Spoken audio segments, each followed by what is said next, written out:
Welcome to the People's Plan for the 21st Century Forum on Rural and Indigenous Community Building in Asia. It is co-organized by Asian Culture Forum for Development, Asian Regional Exchange for New Alternatives, CCRD-CS Lingnan University, Global University for Sustainability, and People's Plan Study Group. My name is Tsui, Jade, Margaret, a founding member of Global University for Sustainability. We provide English, Spanish, and Chinese simultaneous interpretation. You can choose any interpretation at the bottom of your computer screen. We would like to thank today's interpreters, Lola LaFranchi, Julieta Mendez, Huang Xiaomei, and Li Monghong. Apart from Zoom webinar, we are also doing live streaming at Bilibili, which is a very popular social media platform in China. There are thousands of young followers who are interested in world politics and eager to learn from alternative thoughts and experience. Let me first introduce the co-moderators. Professor Lau Kin Chi has taught in Lingnan University for 35 years, first in translation and then in culture studies.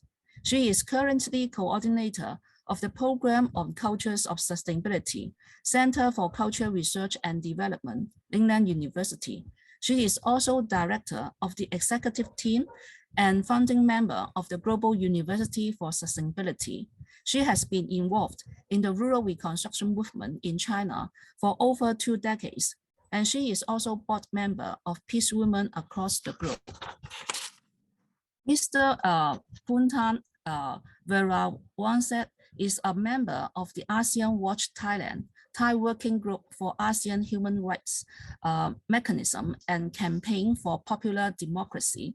Moreover, Mr. Boonthan holds the position of Secretary General at the Human Rights and Development Foundation and Campaign Committee for Human Rights. He is sitting as the council member of the Asian Federation Against Involuntary Disappearance. He is also coordinator of Asian Culture Forum for Development. In this forum, we have 3 parts. First, East Asia. Second, Southeast Asia. And the last, South Asia. Now I pass the floor to Professor Lau Kin Chi, who moderates the first part of East Asia.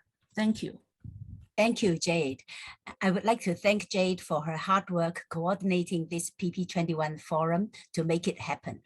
I would also like to thank the interpreters, as they will be the intermediary for our communicating and dialoguing with each other. We had a PP21 forum on this same theme on February the 19th this year, and the discussions were so enthusiastic that the session lasted 4 hours. Today, we have a total of 12 presentations with speakers from 10 countries in Asia, and we hope to finish within 3.5 hours. Rather than hear the details of each experience, we are going to have 15 minutes from each speaker and later find opportunities in the 9th South-South Forum on Sustainability in July to August this year to have longer lectures from them. In this first part on East Asia, after the 5 presentations, we will have a 20-minute interaction and Q&A period. And I have invited some friends from Latin America to join us for the discussions. Please type your questions or comments in the chat box for those who are in the Zoom. Now, rural revitalization is a major strategy in many countries, including in China. But there cannot be a revitalization without the vital energy of young people.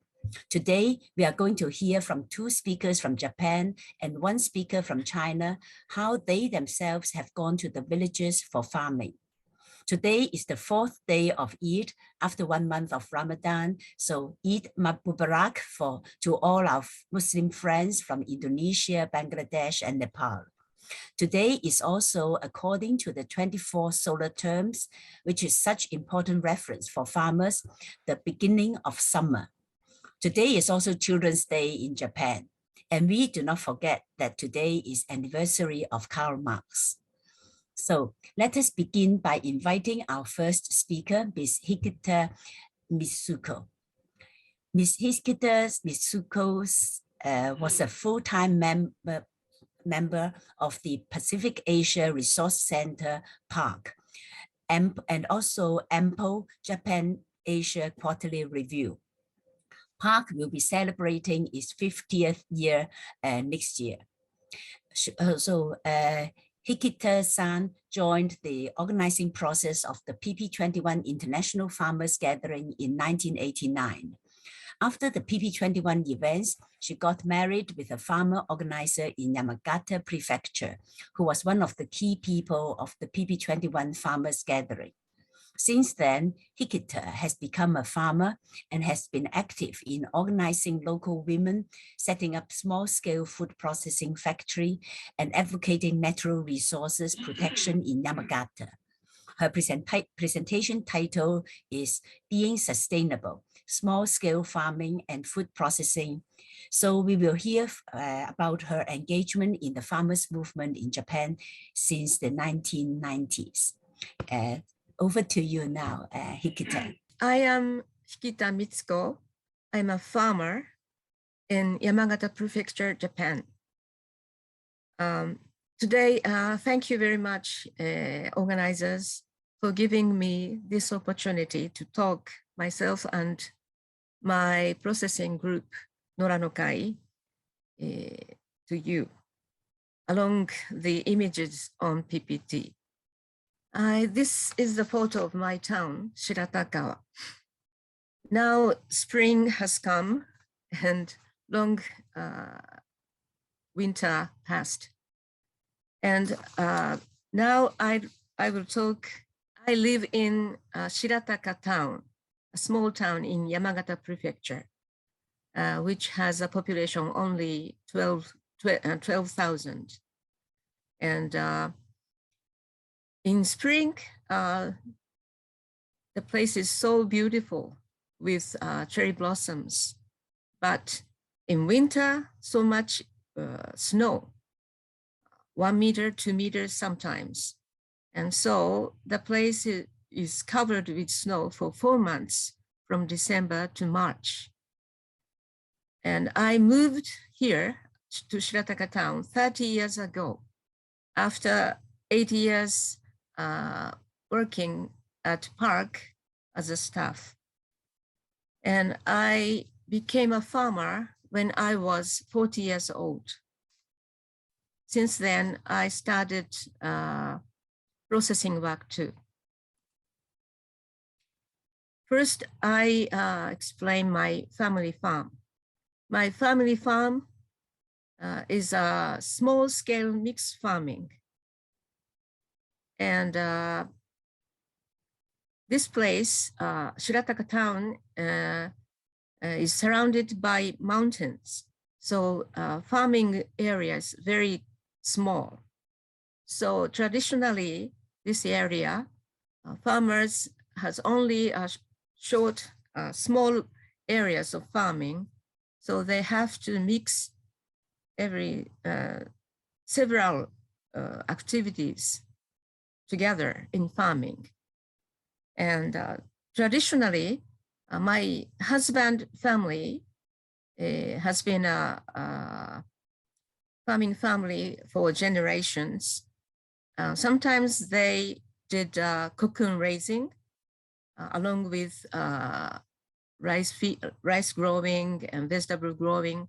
They sometimes did cocoon raising and pig breeding, and sometimes weaving, silk weaving.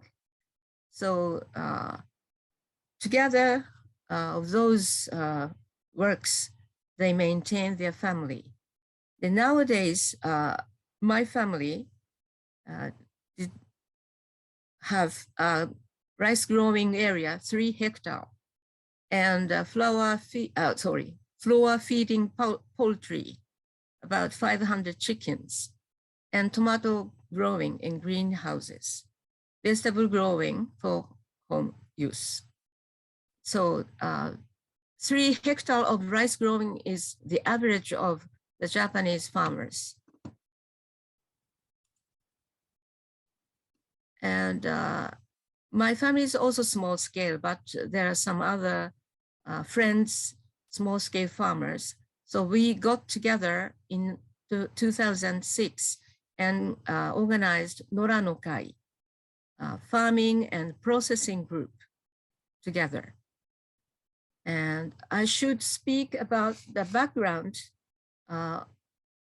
first. There was the fact that in 1920s to 1970s, when Japan experienced high growth economic era, many people, especially men, went to big cities to do dekasegi work. That's a seasonal migrant work, like to Tokyo, Osaka, Nagoya, etc. And to earn money because the place is covered with snow so much. And so at that time, people, families are separated because their fathers had to go to big cities to work. And so after this high economic growth period, Japanese farming population decreased rapidly. And this town also experienced the same thing. And in 1980s, some organic farmers got an idea to have an alternative to this dekasegi work. That means instead of going out of the town to do dekasegi work, they started processing using their own farmer products. So even you are covered with snow in winter, you can have work. So Noranokai also started like this way. And we pursue first farming organically. And second, processing without food additives. Third, marketing to consumers, cooperative, and individuals. And fourth, exchanging with consumers and farmers, sometimes abroad. Sometimes we got a guest, farmers guest from India, Southeast, Korea, and we exchange very well. And when we started this group, we made by ourselves the workplaces. So now we have 2 workplaces for processing. So I explained specific activities and specific products we produce. In spring, first we goes to mountains. The town is surrounded by mountains, which is very rich in wild plants. So takenoko, bamboo shoots, we use this as ingredients for pilaf rice. And also even bamboo leaves we can use for wrapping rice. So on the right, you can see sasamaki, the rice, mochi, sticky rice is wrapped by bamboo leaf. In spring, we are very busy with planting seedlings. And wild sesame, egoma, is one of the very important items for us. And as you know, egoma is very healthy food. Now it's known including alpha linoleic material, which is antioxidant. We also planting seedlings of basil to make basil paste. We grow organically basil leaf, and we harvest this leaf to make basil paste together with salt from France, Guérande, and also olive oil from Palestine. So globally shared, globally ingredient shared products we make. In July, we start plum work, and umeboshi we call dried plum is also very healthy food in Japanese food culture. And green plum is also pickled in syrup, which is also popular among consumers. In summer, weaving is the hardest work among others. And everywhere we have to weed, every field we have to weed. And NORA has a joint field. At the same time, we have their own individual field. So individual field, we grow vegetables to send to our consumers as a vegetable box on your right. This box sent from June to December every week. Autumn harvesting time. Egoma harvesting is hard work because you have to do it by hand.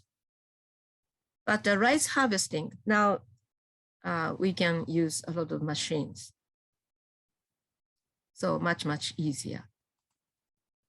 Winter, on your left, this is persimmon, hanging persimmon for drying. This is also very popular among consumers. And on the right side, I show you several pickles. And winter is also, we are very busy with mochi work. Mochi is rice cake. We use our own rice to make rice cake. And also we have a variety in items of mochis, egoma mochi, white rice mochi, brown rice mochi. And up to when we started in 2006 and up to now, we already produced 100 different items in pickles, in rice, mochi, and cakes, and side dishes like that. Even on your left side and down, amazake, as you know, this is sweet sake. We also make in our place rice malt, which can be developed in different very good items. On your right side, upper right side, chicken gomok rice sauce. We use old chicken meat coming from my husband's chicken house. Old chickens who cease raising eggs, we can use it as ingredients for our products. On the right side down, cucumber dish. This cucumber first salted in summer. Then we use it in winter. So other items, cakes, miso, beans, and mochi. For cakes,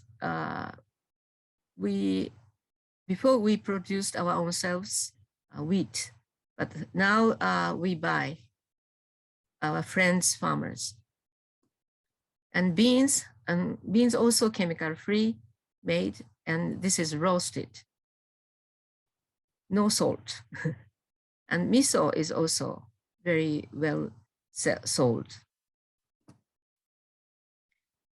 So our policy is as follows: sustainability for food and work.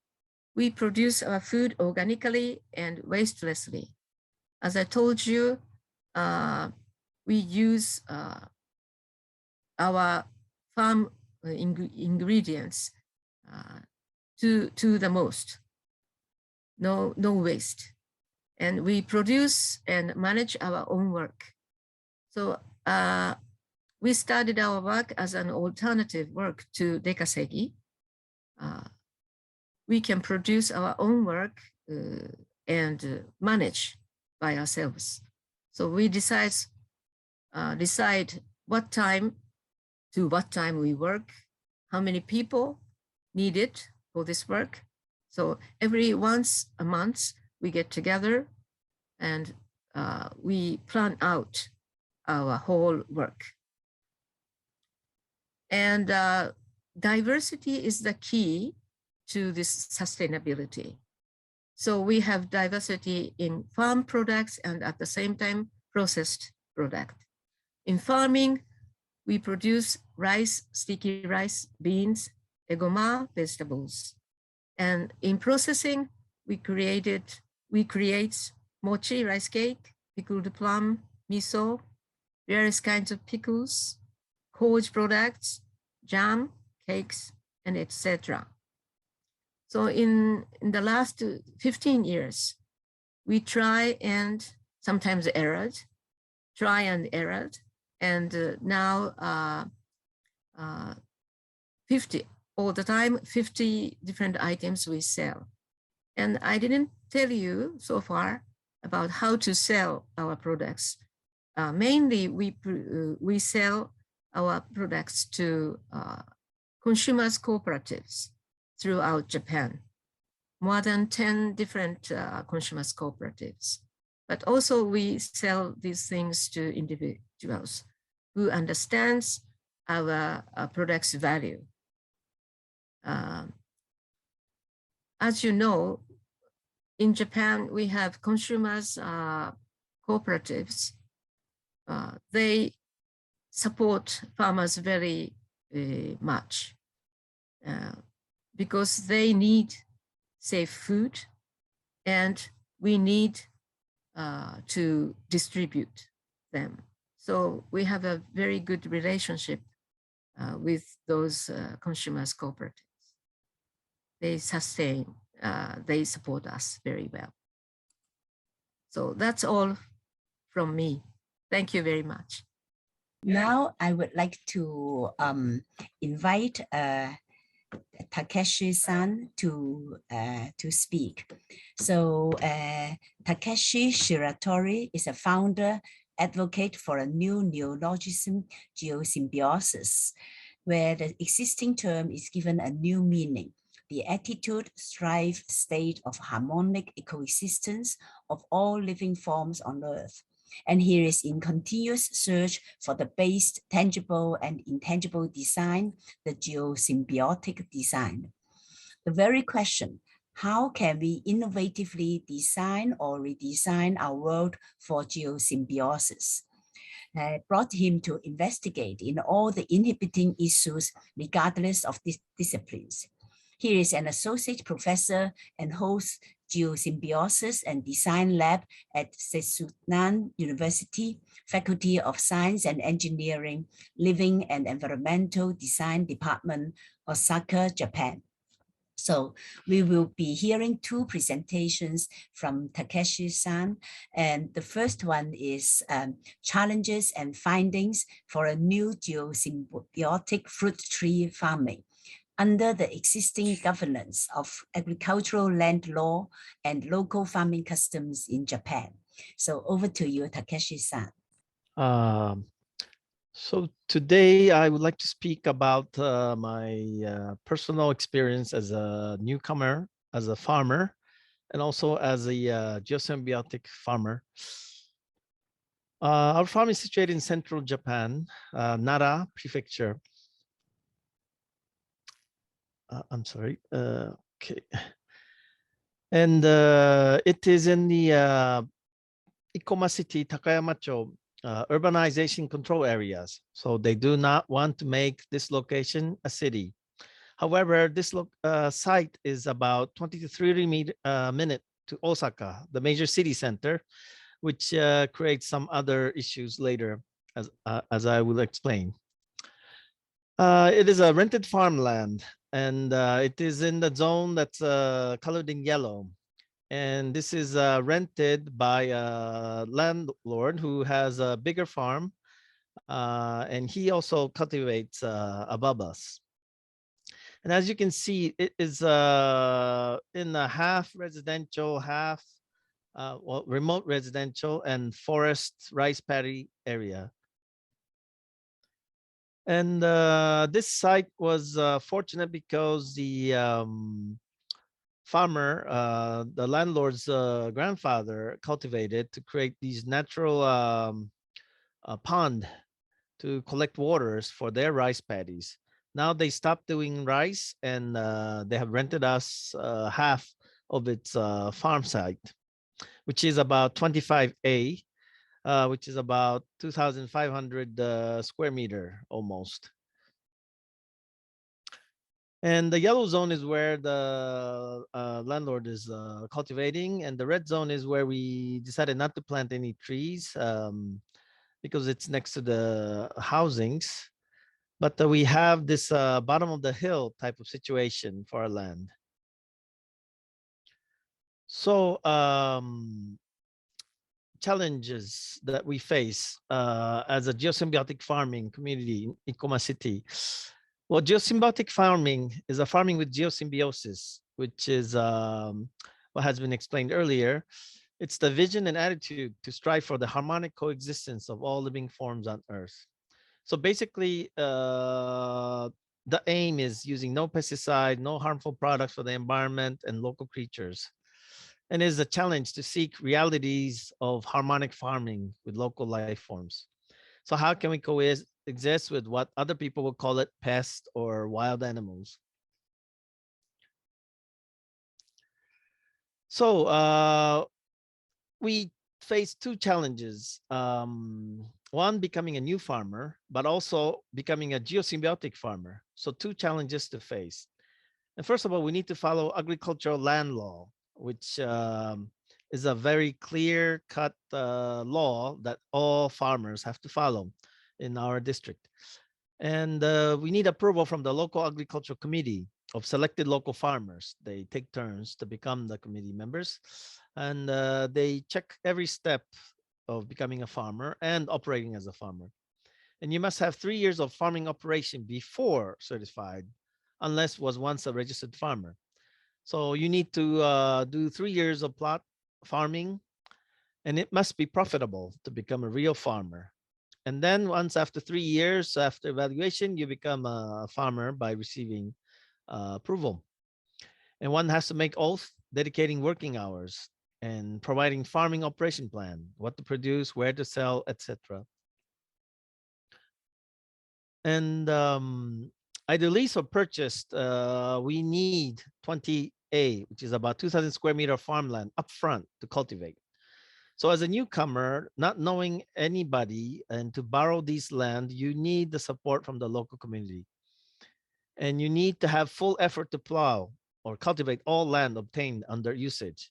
So what it means is that if you borrowed 2,000 square meter, you have to cultivate. You have to put effort to cultivate. And this becomes a problem for us geosymbiotic farming pursuit. Why? Because natural harvesting method, it is without plowing. So we wondered if it's not okay.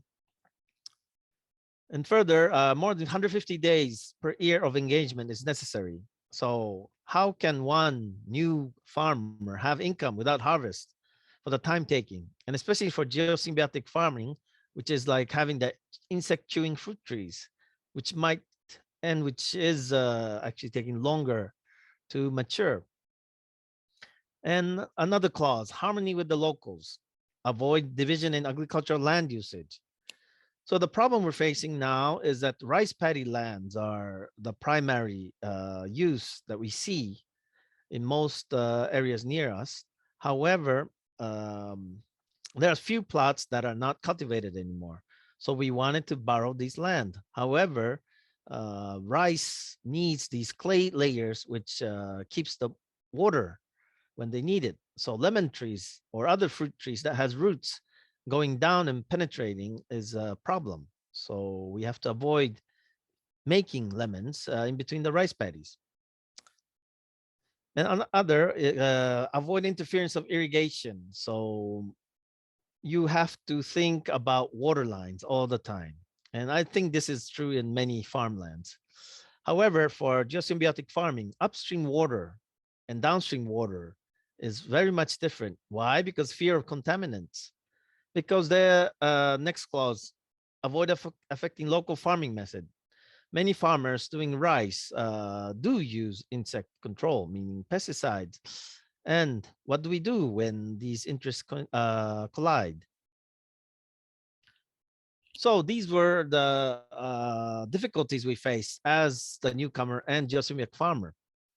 And further, you need a special building permit to build a farmer house.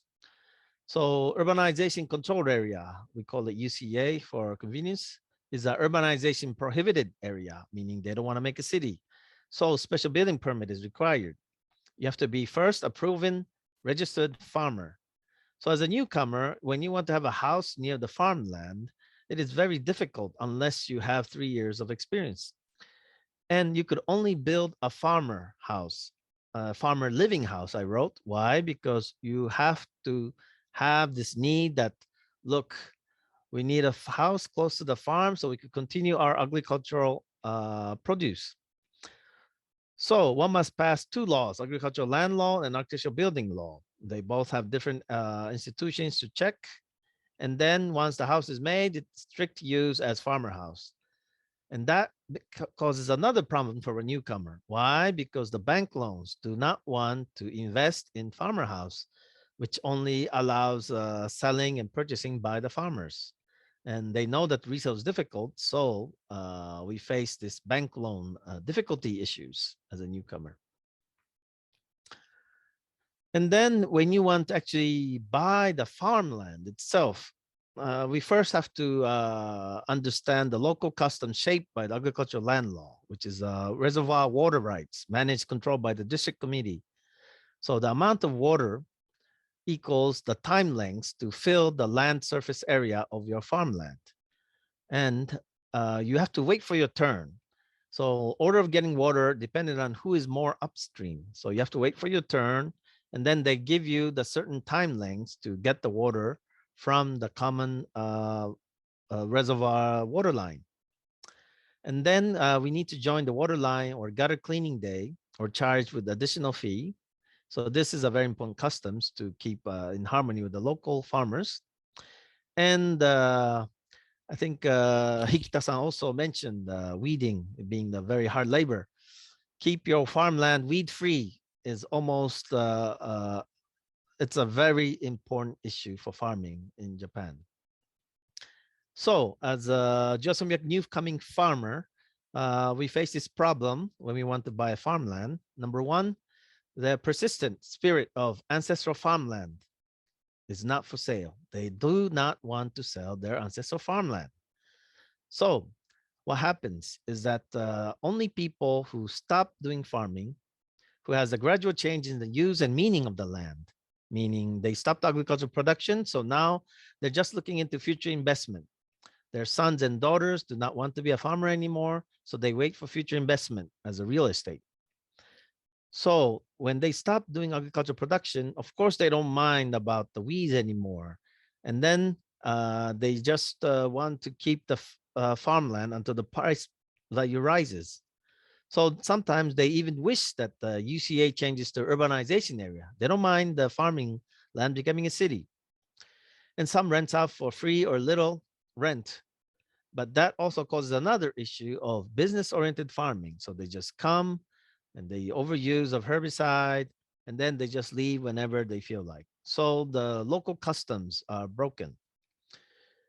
And then another issue, UCA population aging and decreasing. So people are getting old, good farmers are getting old, and weed and animal control becoming more difficult. and keeping local customs and this water systems more difficult. And there are lands in between that are not plotted for a long time. But still, because of the problem number one, newcomers have difficulty obtaining a house and farmlands. So these farmlands, are becoming more and more difficult for newcomers to start, but also have on the other side, the local customs are degrading. And for the new coming farmer with geosymbiotic mind, it's difficult to make long-term plans and manage this eco-friendly farming conditions. But still, we say, let's start looking at things the geosymbiotic way. So we have to look at what is happening, in the upstream. Are they burning plastics and containers of herbicides and unwanted chemicals? Are they running from the upstream? Or fruit trees, can we still plant it next to the rice or not? And furthermore, there are mulch, which is like a plastic black covering to keep the temperature and insects away. And plastic nets, plastic poles, all these modern farming practices actually bringing future garbage into the farming. We must change this. And this is what I found in the farmland that I borrowed. These black plastics suddenly coming out from the earth. So this term geosymbiosis is advocated by myself because we tend to forget about these little creatures. How do we coexist in harmony with these little creatures like this? This is a little worm running through the wet leaves, and even the invisible earthworms or the microorganisms. And we need to stop thinking only for human production, but how to keep in harmony altogether, holistically, is what we are trying to aim for. So we first challenge eliminating plastics by using bamboo and wood frame and hemp linen. And it works to a certain degree. Yes, we have to change it more often. Yes, the holes are not big enough to get enough sun, so we have to go and peel the cloths to get more sun, etc., etc. But this is a way, one way we found. And instead of mulch, using rice husk. As many knows, rice husk is a covering of the rice itself, and it doesn't biodegrade easily. So it keeps a certain temperature.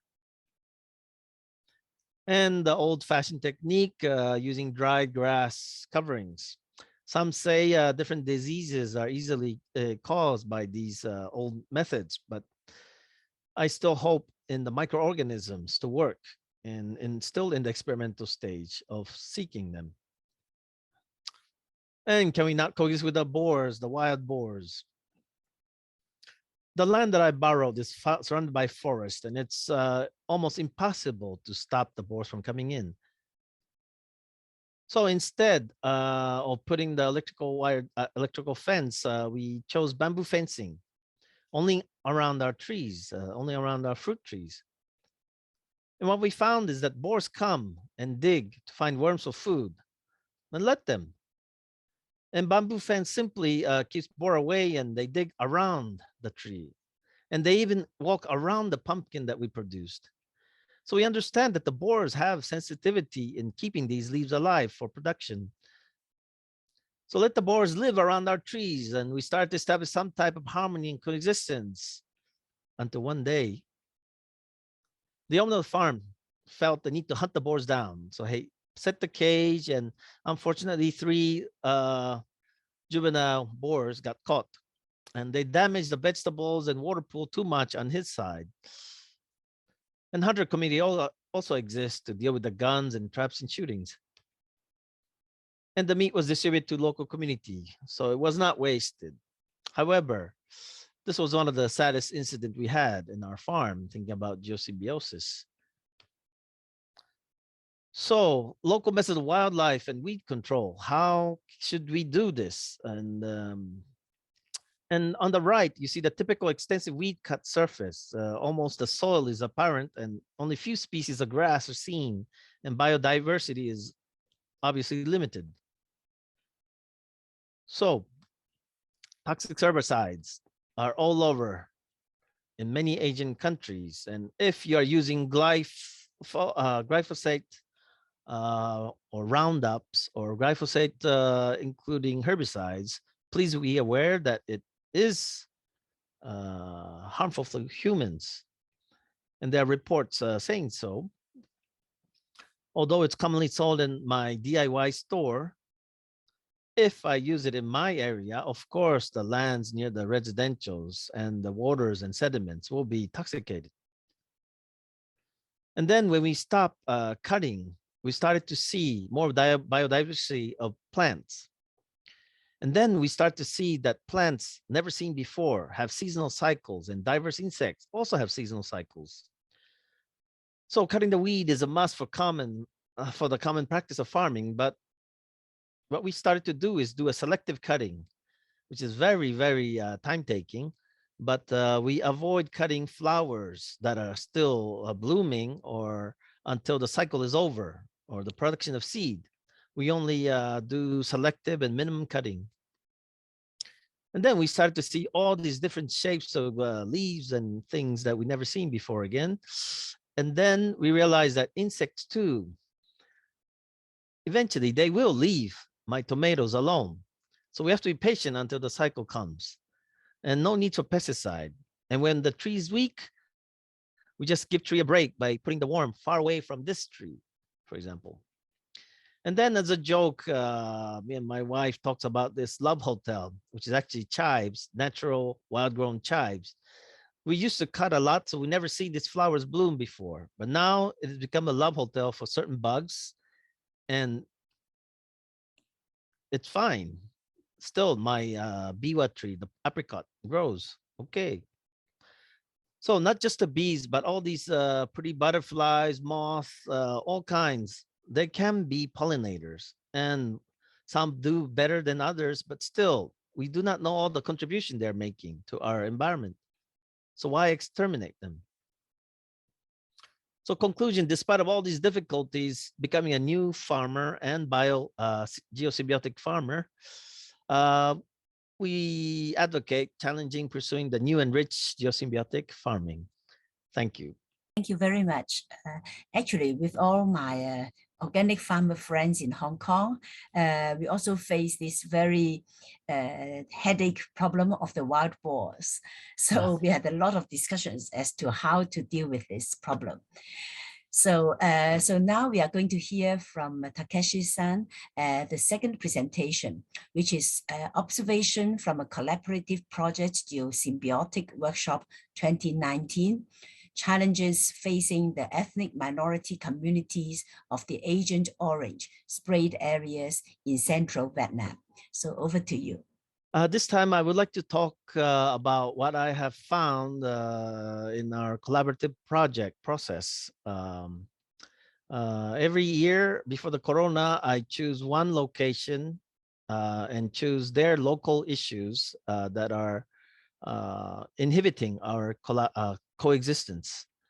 And this time we chose central Vietnam, which was heavily Agent Orange sprayed areas, Aloi district, with their ethnic community, ethnic minority communities.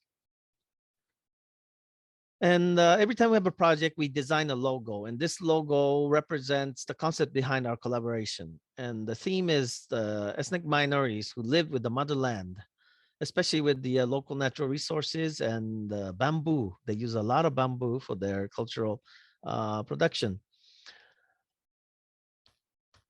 And the background history. As everybody is aware, during the Vietnam War, U.S. military operations sprayed various chemical herbicides, including Agent Orange. And these chemicals had been linked to cancer, birth defect, and many chronic diseases for more than 3 generations. So when the grandfather gets this Agent Orange on their body, their grandchild and their grandchild has still in danger of getting birth defects and other health issues. Unfortunately, these are still not confirmed in terms of research and academics, meaning that they do not 100% tie the link between Agent Orange and these health effects, negative health effects. And Japanese photojournalist Goro Nakamura published a book, My Mother Was Sprayed with Herbicide, Scars Left by Dioxin. and with a striking photo of a boy in front of the dyed forest sprayed by Agent Orange. The horror of Agent Orange is that it kills everything that has life forms and damages the DNA even of the humans. And these are the actual photos of the babies who died instantly in birth, having defects, and stored in Tudu Hospital in Vietnam.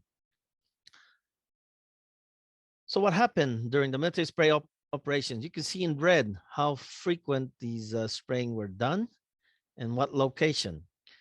And the site that I went for collaboration was in Aluoy district. I will not say the name of the ethnic community because I do not want to give the negative image to follow them always. However, they became accidentally the targets of the US spraying mission. And they are the people who are living mainly on agriculture and handcraft, and sometimes operating a small homestay lodge. The big question I wanted to answer in this report was, I faced two determination during my stay, where one by the local government, everything is safe now, that is of the past, versus the ethnic minorities people telling me more people getting cancer, but I do not know. And I was wondering, why do they say that they do not know? Well, was the big question mark I had in my head. So present situation of ecological and physiological effects of dioxin from Agent Orange was in a big question mark in my head. So that led to my investigation. So the question is how to determine and live every day with the invisible and unknown threats of 2378 TCDD, which is the most toxic of all dioxin compounds made by humans. So US spray military herbicide crop destruction is happening, and although Agent Orange name got famous, there's actually about 6 different colored labeled on the herbicide mix cans.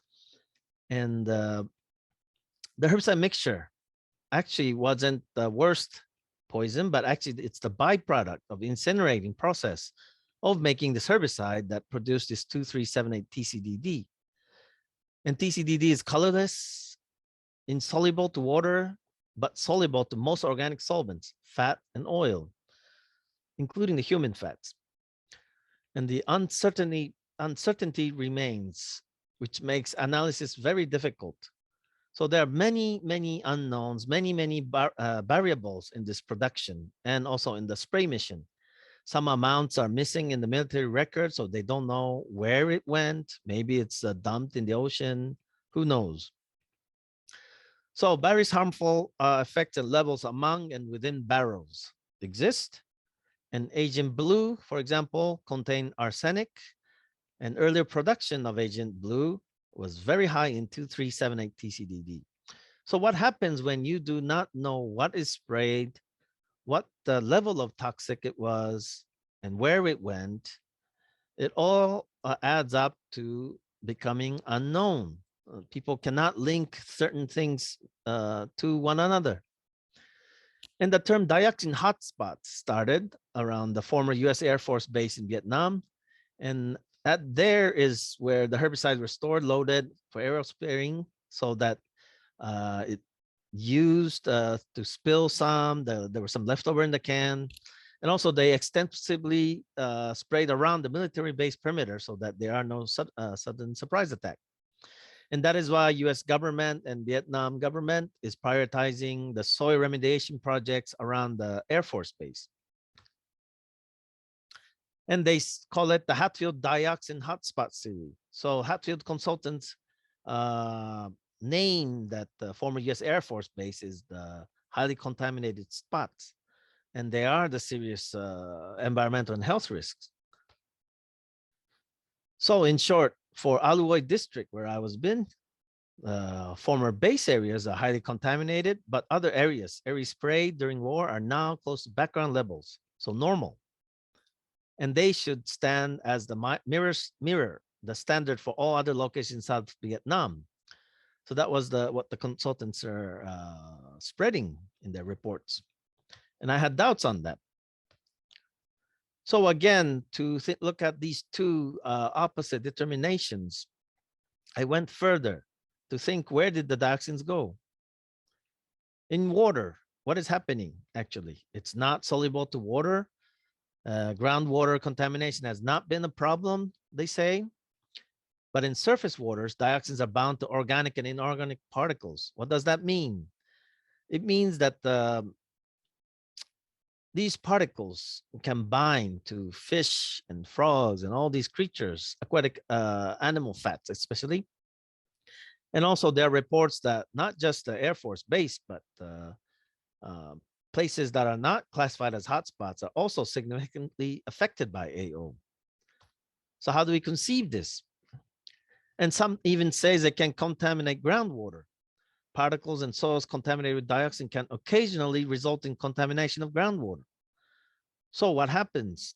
The terrestrial and aquatic animals consume dioxins on plants and in the air, water, sediment, and soil. So all creatures are being dioxin intoxicated. And furthermore, industries of contamination by dioxins in underground water can be in these three associations: the volatile organic compounds, oil, any type, and burial of contaminated elements. Plus, when you really think about it, they were napalm bombs, bombed at the same time of herbicide. So these firebomb contained fuel gel mixture. So all these combined, these are the unknowns. What would that do to the environment? So they need further analysis from different perspectives.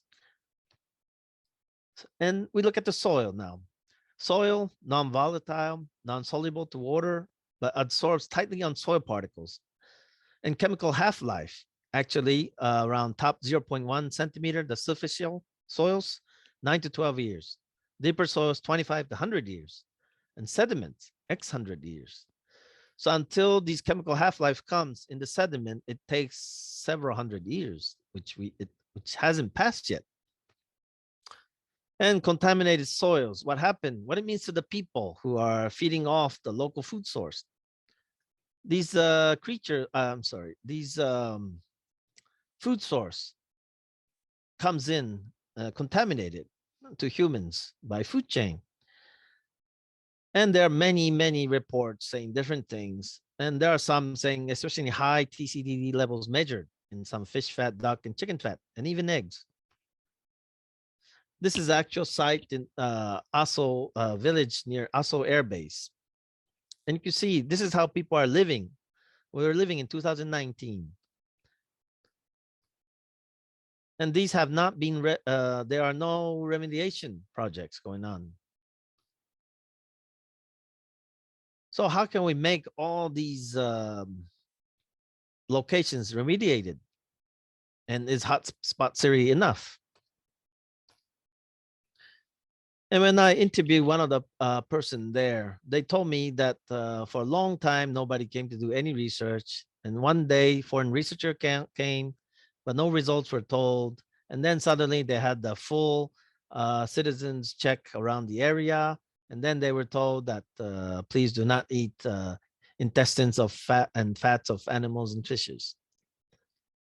But they have nowhere to go, nowhere to live. So what do?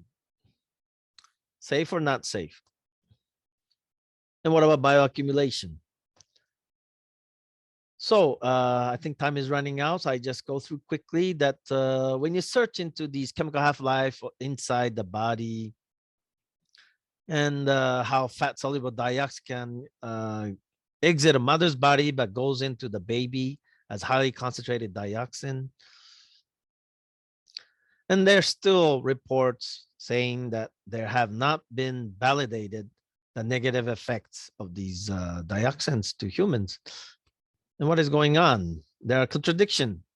And even within the hotspot series report, I see the contradiction that they did not do sediments. They did not test in the sediments because they didn't want to have any extensive disturbance of bottom sediments. So they knew something was in there. So, and then the time is passing, time is ticking for the people who are affected. They're dying of aging. They're getting other dioxins like factory waste and all that coming into their food chain, into the body. So it's making more difficult for analysis. And even in Laos and Cambodia, unheard victims of Agent Orange clearly exist. So even without the Air Force base, there are many people. And government and USAID is doing large-scale remediation only at the US Air Force base. And Vietnamese government is trying to do something else. But it is very difficult to do these large-scale contamination remediation. And Japanese company proposed this new ways of decontamination. And they said the soil can be reused. But my question is, how can a soil be reused for agriculture when all microorganisms are incinerated or washed off? That is not going to make a healthy product. And free-range chicken eggs as bioindicator of dioxin contamination in Vietnam has been reported. So they are now proposing eggs as an indicator of dioxin contamination level detector. And bioremediation and all these other new methodologies are coming in, but we need to move on fast. However, the government of US and Vietnam, since 1995, they're in the mode to say, let's move on. And that is why the local government is telling me everything is safe now. That is of the past. But is it?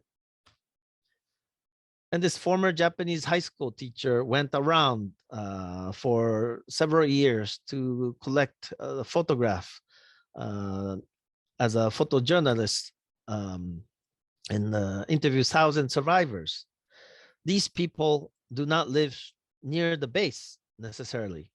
So what shall we say for the determination of the safety of Agent Orange of the present? So conclusions, I will not go through each one, but only the important thing that I should probably say is that it is correct that people feel that they do not know how to determine what is happening now because there are too many different opinions on this issue. However, it is important to say that people are still being affected by the nightmares of Agent Orange after 50 years. And large-scale remediation must be further discussed, and not only to limit in the hotspots regions. And techniques must find its way to bring safety to soil, water, and sediments, not just for humans, but for all life forms, to bring the healthy food chain and ecosystem to recover fully. Thank you very much.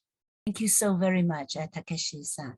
This is an issue which should be in front of us, and which we should be taking seriously.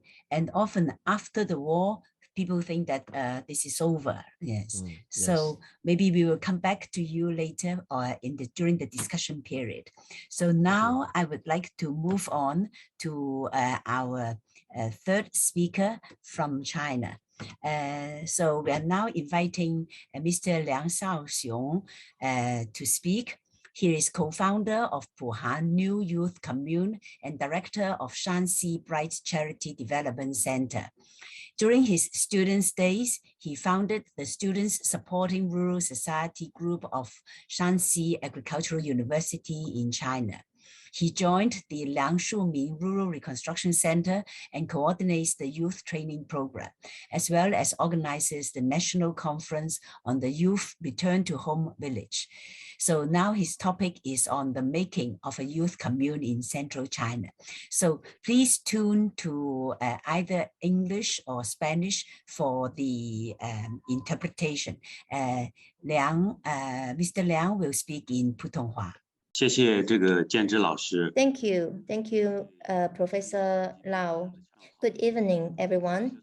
I'm grateful for the invitation, and I'm happy to have such an opportunity to exchange and discuss with you our practice and thoughts on the work in the countryside. I was born in 1988 in the countryside of Long County, Shanxi province. So I've experienced the whole post-collectivization era of rural production. After 10 years of hard work, hard study, with the dream of leaving the countryside for city life, I came to Shanxi Agricultural University. Soon after I started at college, we were influenced by the TV series called When We Were Young and started to form an agricultural related club, which participated in the agricultural field trips advocated by Professor Wen Tiejun. In my senior year, I went to the Liang Rural Construction Center with my girlfriend to participate in the 6th Rural Sustainable Development Youth Talent Training Program. In 2015, with my family, we moved to the village at the foothill of Zhongtiao next to the Yellow River. At present, there are 4 families with more than 10 young colleagues working and living together in Xiasi village. So we rented and renovated 6 old brick and wooden houses of farmers who had moved to the city as our residence. And we renovated them based on our own living needs. About 10 years ago, the first wave of returning to the countryside with ecological agricultural production as the main content began in China. And my working place, the Liang Shuming Center for Rural Construction, was also strongly promoting it. Therefore, in the current context of rural revitalization, it is a major issue to explore the diverse paths for young people to return to their hometowns and how to settle down in the countryside while promoting the integration of urban and rural development. So that's what I'm going to talk about, which is and I'm going to share with my homecoming journey, which consists of 5 parts. The first part is about my own return. The background of my own return is threefold. First, in March 2011, after the accidental death of Liu Laoshi, the founder of our institution and one of the main promoters of the rural construction movement in contemporary China, the colleagues involved in rural reconstruction began various quarrels over different development directions and goals. So at that time, Liang Shuming Rural Construction Center was facing a big transition. So number 2, after 4 years of participation in the training program of the backbone of the national university students supporting agriculture, my personal growth has also encountered a bottleneck. And I feel that it is difficult to achieve the goal of combining knowledge and action between the ideology we advocate and one's individual life.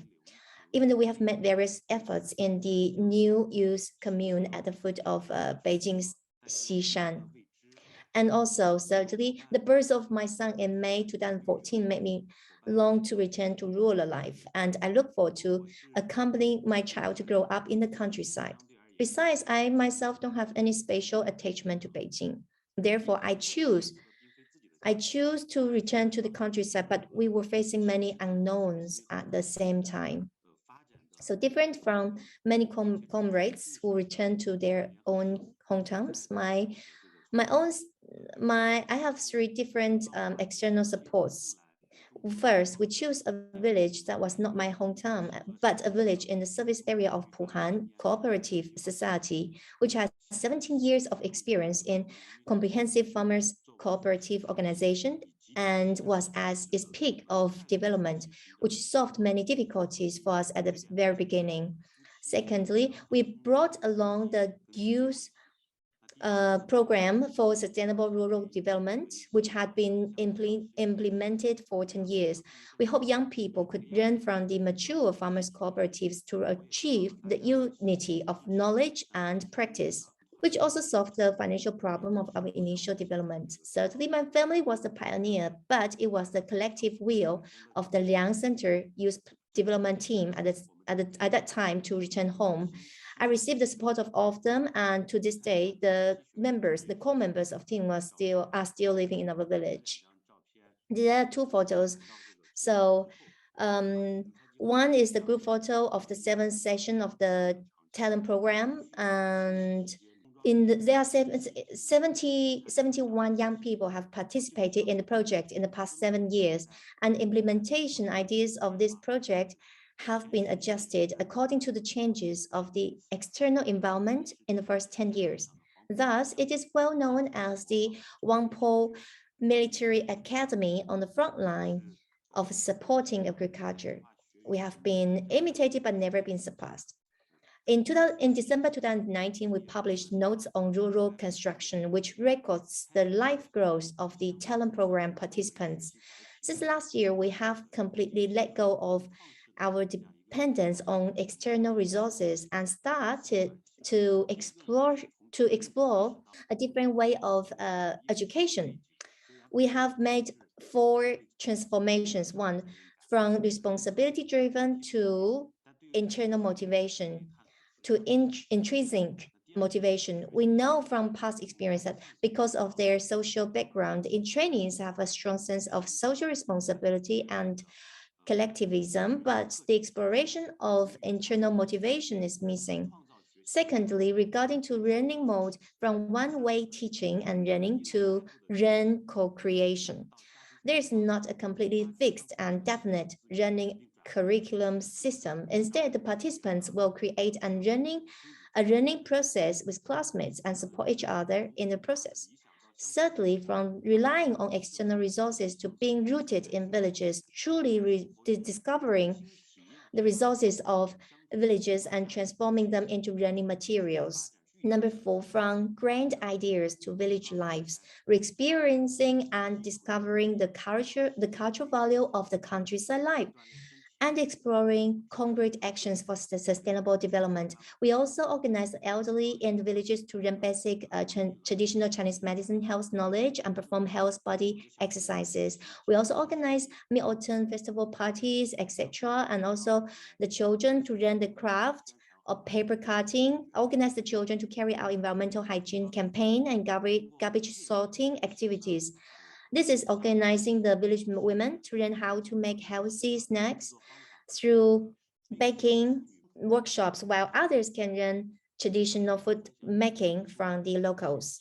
In 2016, we realized that it is not sustainable to implement public welfare projects. That is not enough. So we started to explore commercial projects within the village. First, we introduced the fermented bed breeding technology of Jilin Changchun cooperative, which uses microorganisms to decompose pig manure.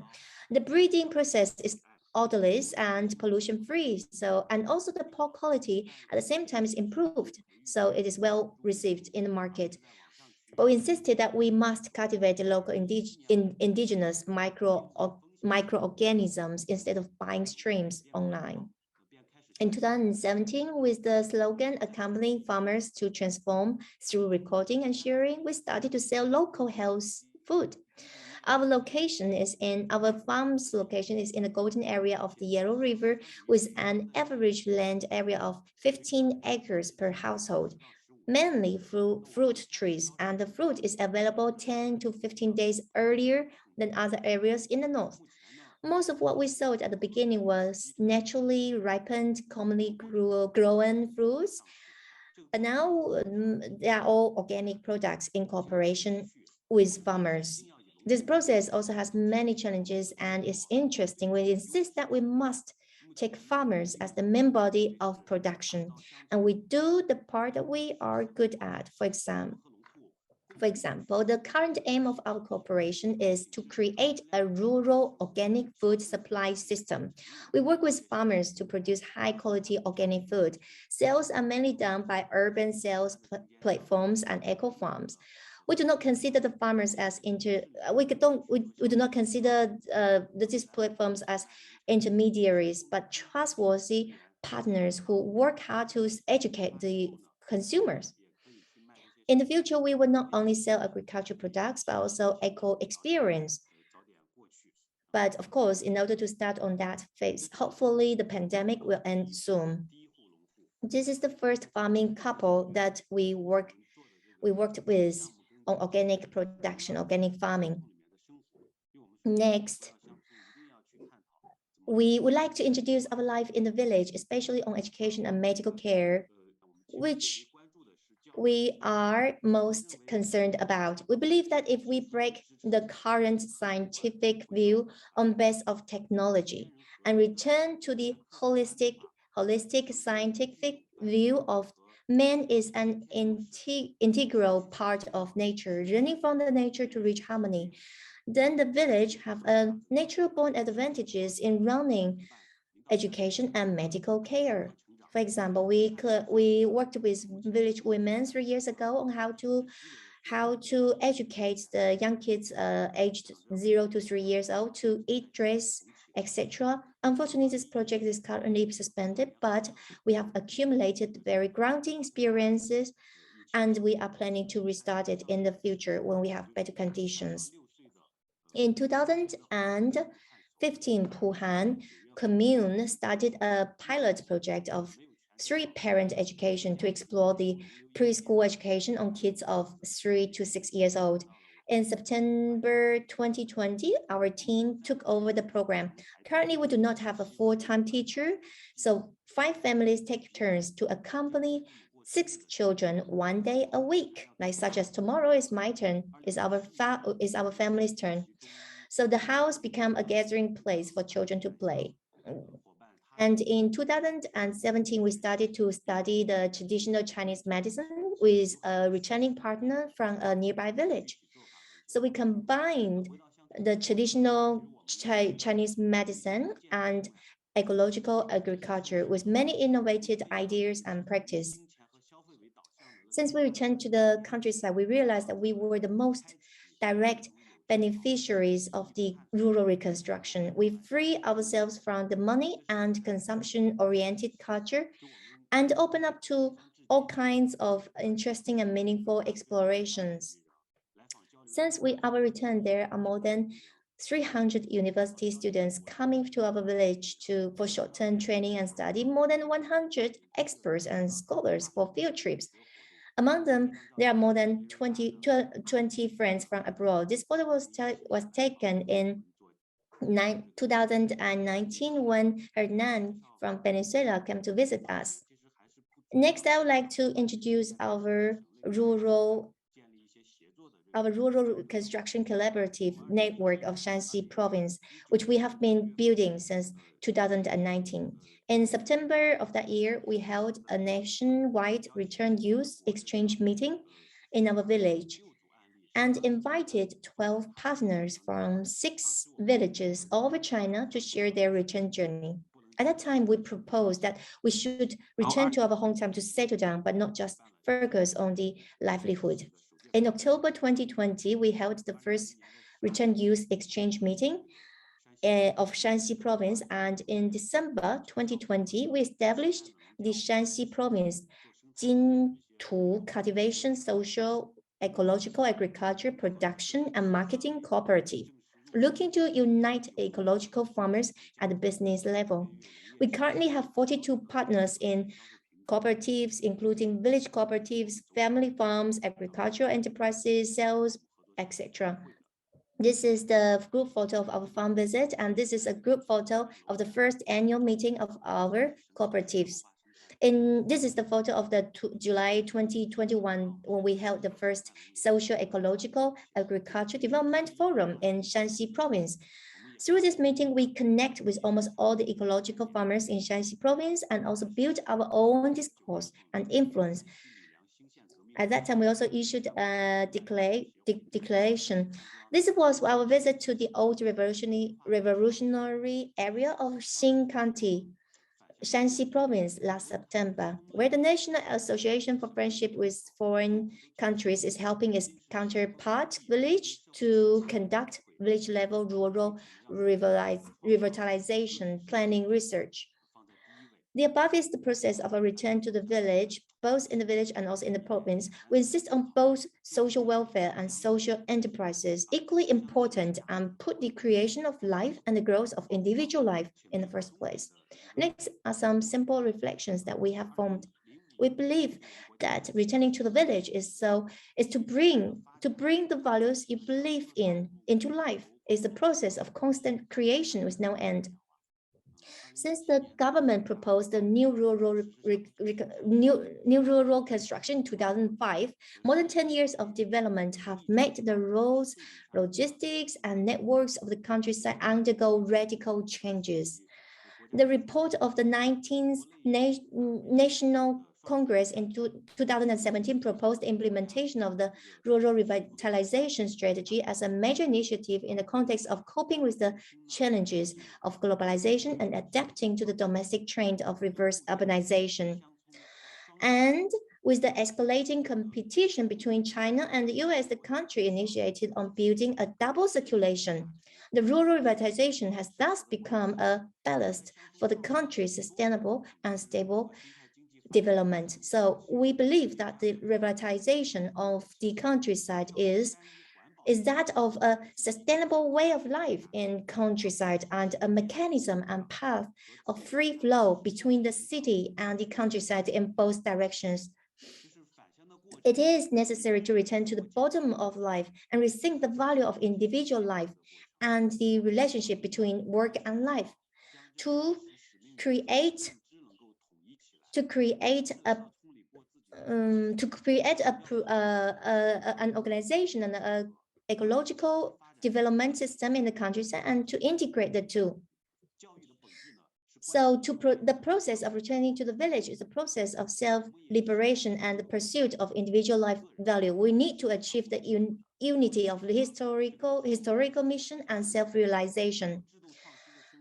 And to unify the organizational development with individual growth, the essence of education is the construction of relationships and mutual achievement.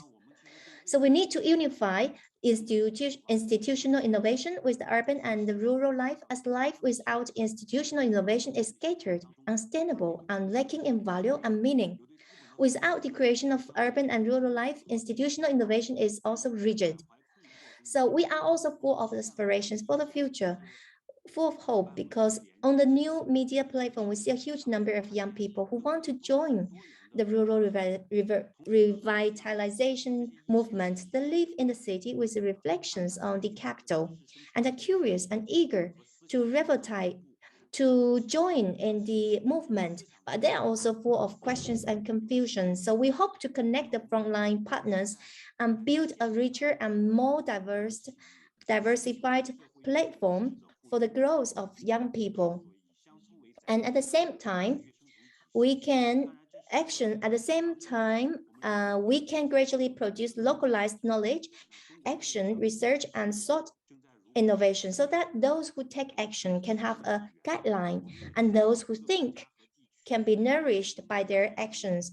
We are looking forward to opening up the interactive integration with the existing social operation and mechanism within the country in the future and exploring a sustainable survival system with the countryside as a carrier, which is of course a long-term and lifelong vision to strive for. So we look forward to learning from the experience around the world in exploring sustainable developments. Thank you all for listening. And so now our next speaker will be Sun Heng. Sun Heng is founder of the Loving Home Village Songs Project in Beijing. He is previously a music teacher. For the last 2 decades, he has engaged in defending the rights of migrant workers. He set up the New Worker Art Troupe, a migrants school, a local museum of migrant workers, among others. So today he's going to speak about the Village Songs Project, a cultural intervention in rural revitalization. But right now he's traveling to the mountains. So last night he made a pre-recording of his speech. So please listen to Sun Heng. Hi everyone, I am the initiator of Love Your Hometown Village Anthem Project, Sun Heng. I'm glad to take this opportunity to talk to you about this Village Anthem Project. It is part of a Lau Hometown series.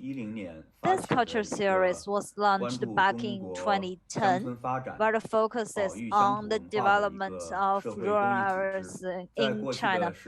It is a non-profit organization to cultivate and protect rural areas in China. We've conducted a series of different activities in this regard, all kinds of social and cultural activities.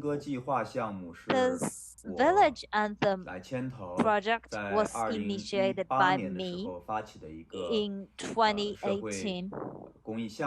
It's a non-profit social project. I launched this project back then because I love music. I used to be a high school music teacher, and I like music very much. I like to sing and write songs. In the past 20 years or so, I focused on the migrant workers who moved from rural areas to cities and wrote songs for them and sing for them, sing about them. But in recent years, the Chinese society has undergone enormous changes and rural revitalization began. So what was in my mind was, can I use music or songs to participate in this rural revitalization cause? But in the past, what I did was I sing for the workers. I sing to them, but I've always wanted to do something. I have a wish, which was reflected in my song, that some important songs, singing them is not important. What I dreamed of is that everyone can sing. Songs can enrich the soul and voice people's hearts. Everyone has a right to have a voice, to express themselves, to sing, to talk about their heart. And I believe music is the best medium for this purpose. So back in 2018, I launched this village anthem project. In rural areas of China, many youth moved to cities to work, and who were left behind in villages are the elderly, women, and children. Compared with that in cities, the public cultural life in rural areas was not very sufficient. And I thought that a country has its national anthem. So a village as the most fundamental cell, most fundamental unit of a country, can they also have their village anthems? So I therefore launched this project. And so far, we've reached out to different parts of China, and through collective composition, we've completed 23 village anthems altogether. Our initiatives were participatory, and the main participants are the villagers, because they are the owners and masters of the villages. They know their own villages and their own lives best. So this village anthem should be what the villagers wanted to express the most, about how much they love their village, its beauty, the significant things in their village, etc. It is a participatory model by rural inhabitants, which falls into 3 stages. In the first stage, our working group will go to a specific village and conduct survey for 3 to 4 days, where we interview villagers, talk to them, and learn about the culture, history, costumes, traditions, etc. of this specific village. And in stage 2, they invite representatives from villages, including leaders, elderly, women, music lovers, and homecoming entrepreneurs, startup openers, and so on. We would probably invite 10 to 30 representatives, but they engage in a workshop of this collective composition of village anthem. In this workshop, we guide them to look back on their life and share their life stories. Through this process, the villagers can look back on what they have experienced during their life and see their own value, their own significance. And we invite them to discuss the important cultural and historical events of their village. And in this process, they will be able to see how their villages evolve and love their villages, their hometown more. By doing this, we can help them rebuild confidence from within, help them rebuild their own identification, their cultural confidence. I believe culture cannot be imposed from without. It must come from within through practice and experience. Only in this way can we build our own cultural confidence. After the melody and lyrics were composed, in the third stage, there will be some professional production and editing. So the final product would be an audio of this village anthem. This is only the first step of our work. The life of a song lies in its popularity, in spreading it.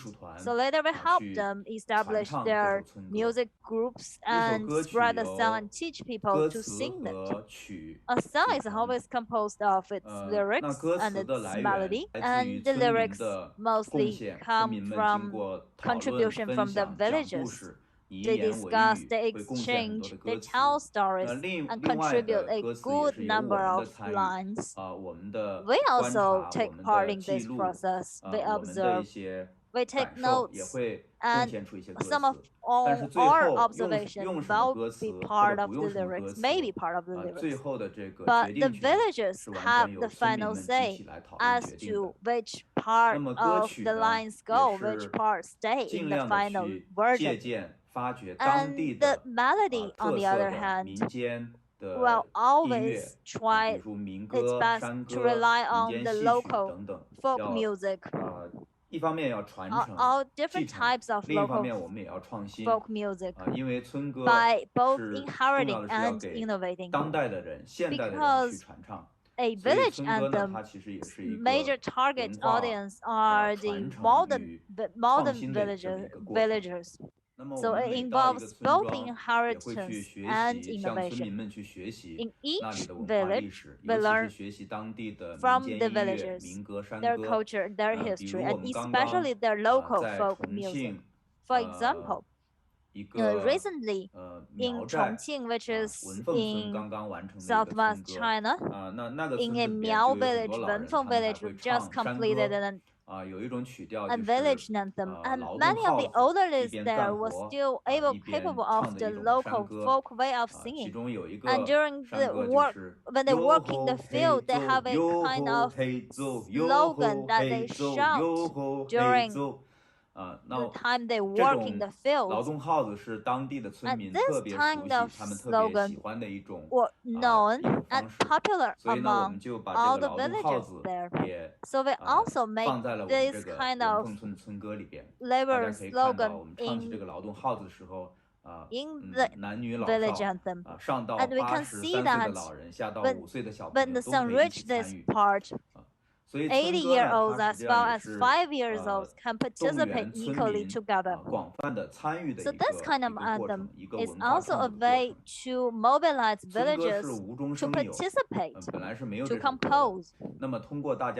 We start from scratch to compose a song, from collective wisdom, from collective participation and composition. And a village anthem comes into being.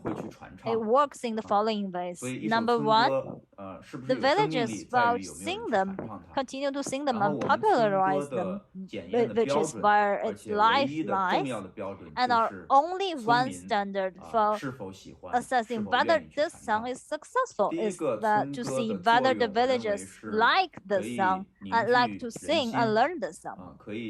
I believe this song unite people, improve local administration, make the local atmosphere more friendly, and secondly, these kind of anthems help villages in their branding and marketing. They may have their special agricultural products or other kind of products, or someone may want to develop tourism or sell their local specialty. And this song can play a role in marketing and branding.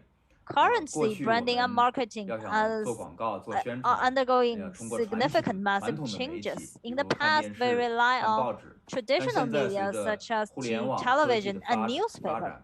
But now, as internet technology develops, everyone uses a smartphone, and more villages are used to seeking information on their smartphone. Like they rely on different kinds of short video platforms.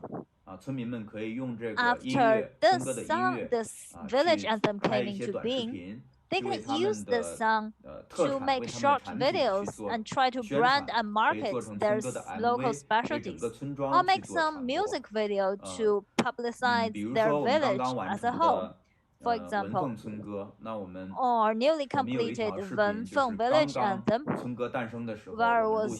which is used when in a video when the song was just composed. It has reached a volume of view by 45,000. So you can see how fast these kind of materials spreads. And in the future, it is our hope that we can summarize and streamline our methodology of village anthem composition, and through workshops, we can spread our idea to more people so that more people can use our methodology and idea to help more villages to compose their own local village anthem. Village anthems unite the people, contribute to the development, and eventually help with rural revitalization. That's all. Thank you. Thank you. So now, Sun Heng mentioned that they recently, just in the last 2 weeks, completed a song together with the local villages of Wenfeng village. And so in the song, they said, for example, we had no roads before, but now our houses are full of guests. If we can keep the blue mountains and the ecology, then the Finnish, which is the name of the village, the Finnish will stay in the colors of the clouds. So now we would like to invite you to listen to this song that they did it together with the villagers. And this village is over 1,000 meters above sea level. It's an ethnic minority of the Miao. Okay, please, the song, please.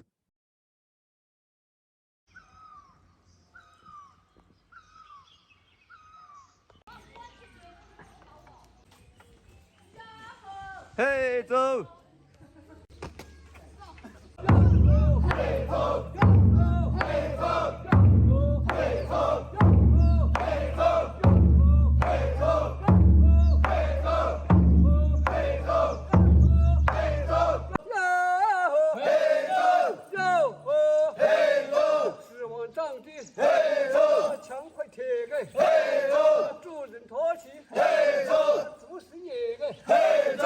嘿多嘿多嘿多嘿多哟！嘿哟哟吼！嘿多。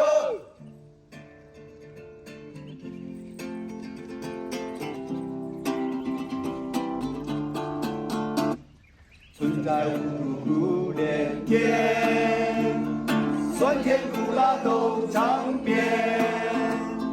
二路红军星火燃，百年红山来水寒。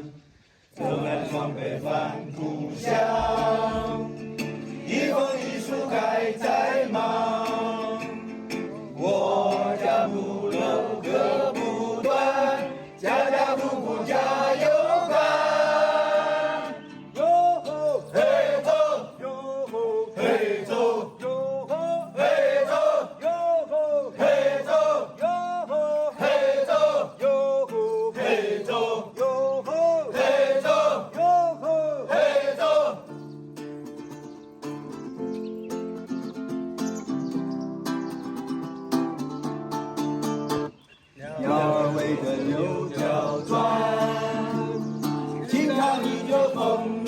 天，高山火海白首舞，四海一家常作宴。大河涨水小河满，文风儿女尽欢颜。留住金山是金山，凤凰飞在彩云间。哟吼，嘿吼，哟吼，嘿吼，哟吼，嘿吼，哟吼，嘿吼，哟吼，嘿吼，哟吼，嘿吼，哟吼，嘿吼，哟吼，嘿吼，哟吼，嘿吼，哟吼，嘿吼，哟吼，嘿吼，哟吼，嘿吼，哟吼，嘿吼，哟吼，嘿吼，哟吼，嘿吼，哟吼。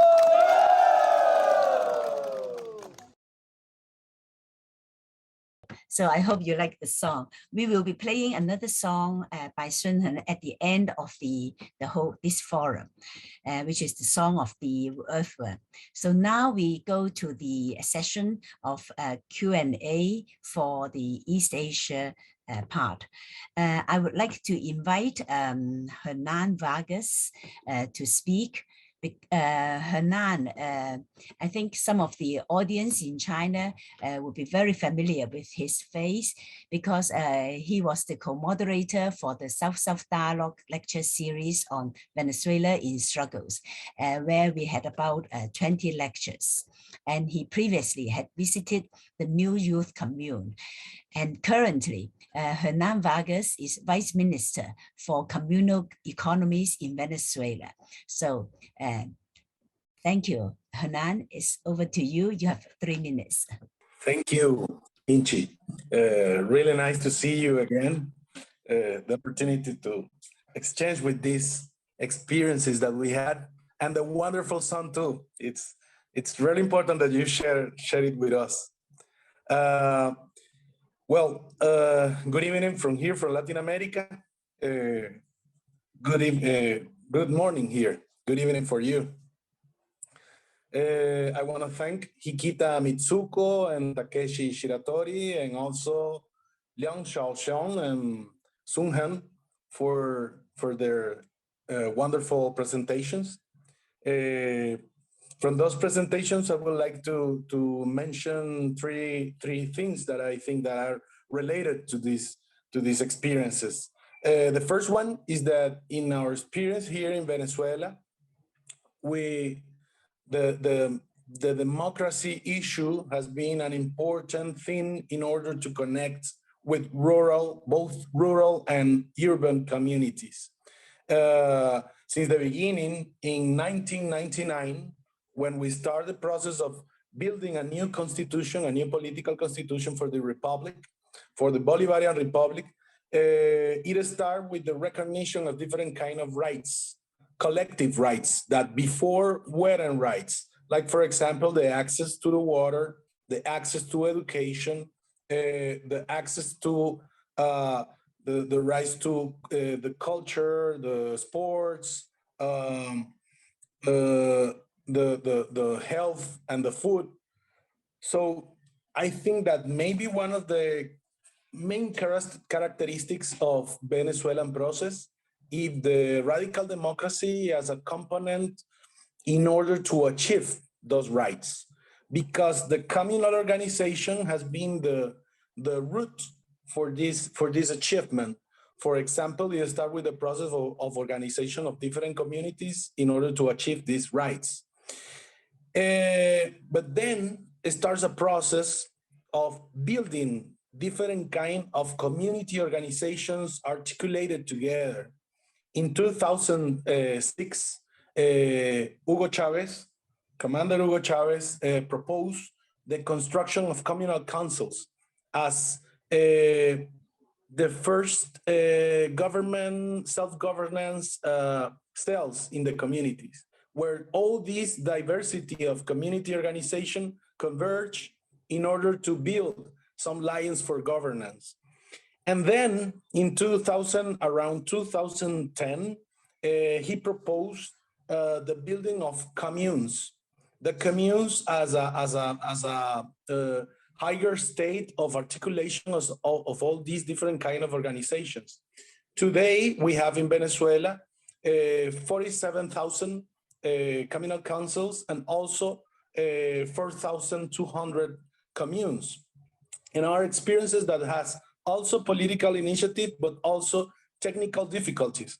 I think that it's important, quite important from this experience today. I think it's quite important to strengthen the exchanges of experiences between the global South, especially with Asia. In the last time, as the comrades mentioned before, in 2019, I had the opportunity and the privilege to share the experience from Boonthan commune. And then there I see the importance that we had now in order to exchange knowledge, as for example, in the traditional medicine techniques, but also in agroecological techniques. At this point now in Venezuela, we had a quite important challenge in order to solve the issues of the seed for the mode of production. Most of our rural communities in the last time with the crisis, because of the blockade, has had the necessity to start connecting with traditional production techniques from the ancient communities, you know? They have reconnect with agroecological practices, not by a political decision, but for a necessity. And I think that it's a quite interesting moment in order to strengthen these kind of exchanges between Latin America, in this case, Venezuela communes, and China communes, and also rural communities experiences in all Asia. Thank you very much for everyone. Thank you so much, Hanan. So we would like later on to hear more about the development of the communal economies in Venezuela. So now I would like to see if there are any comments from the participants. Mr. Takeshi, thank you for your eye-opening lecture. Living in the city, we urban dwellers are always being alerted of the danger of insects, in particular mosquitoes, with the dengue and malaria, etc., of flies spreading with spread germs of termites, which eats up wooden furniture. We are always wary of rodents and mice. We are used to protecting our limited slot of urban garden from weeds and intruding wild plants. How could we urban dwellers live healthy life and establishing geosymbiotic relationship with other living creatures in the urban environment? Then we have questions for Ms. Hikita. So the question is, for Ms. Hikita, in your 20 years of farming experience, what do you see as the major changes in village community life or community bondings? And another question is, are there still farmer networks after the 1989 PP21 gathering? What is the major concern of the networks?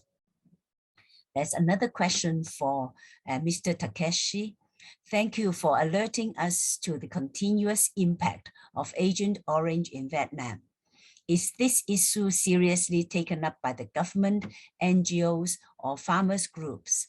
Are there international concern groups in solidarity with the people in Vietnam who had suffered so much and are still suffering from this biochemical weapon?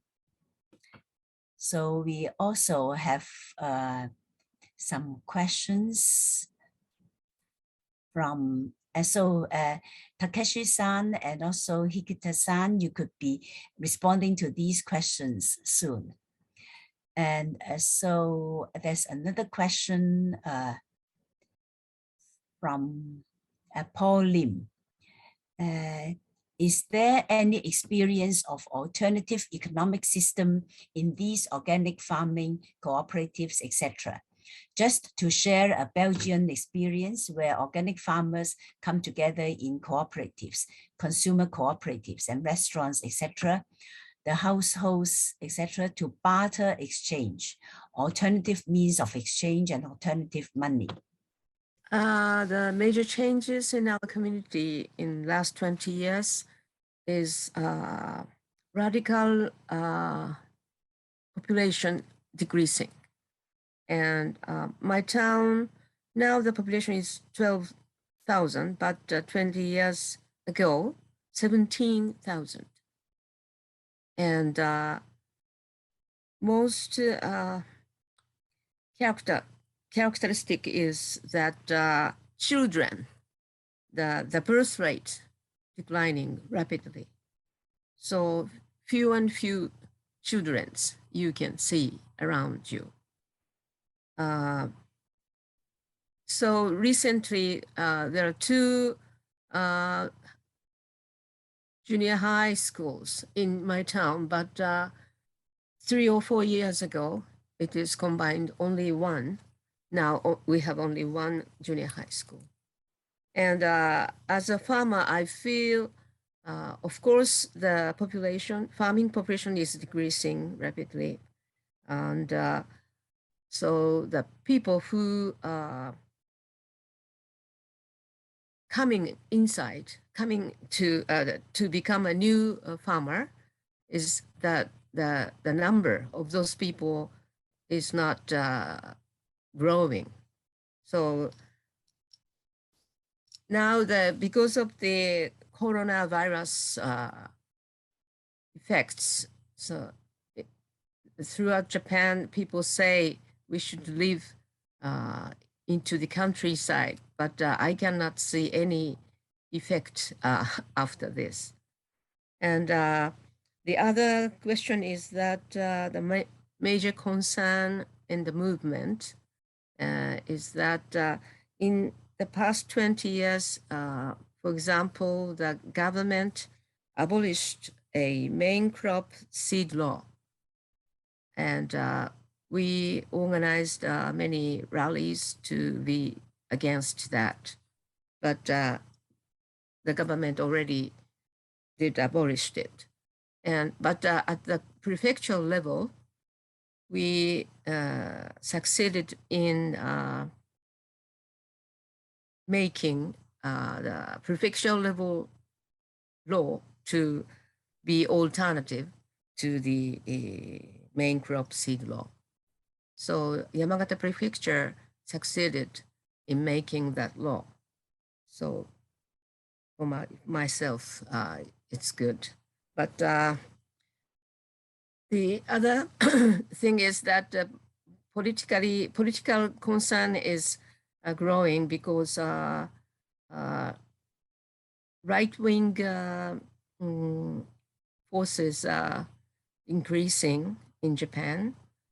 So the next election coming this June, we have many concerns about that.